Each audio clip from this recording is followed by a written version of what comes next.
It's almost too premium. I like dogs and otters and maybe 3 people shirt easy to get Lady G. I'd be hoping for someone more untouchable seeming.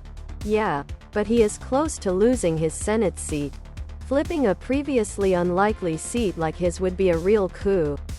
I only later realized it must have been Sacha Baron Cohen, Giuliani told the tabloid. I thought about all the people he previously fooled and I felt good about myself because he didn't get me. Chris Morris would be my choice. But he would shit stir. Premium. I like dogs and otters and maybe 3 people shirt. Tank top. V-neck. Sweatshirt and hoodie. Hoodie. Sweatshirt. Tank top. V-neck. Oh, I bet he'd premium. I like dogs and otters and maybe 3 people shirts got you and you're dumb alcoholic. Brain didn't realize it. I didn't quite finish the article. But it's hilarious that Giuliani called the other products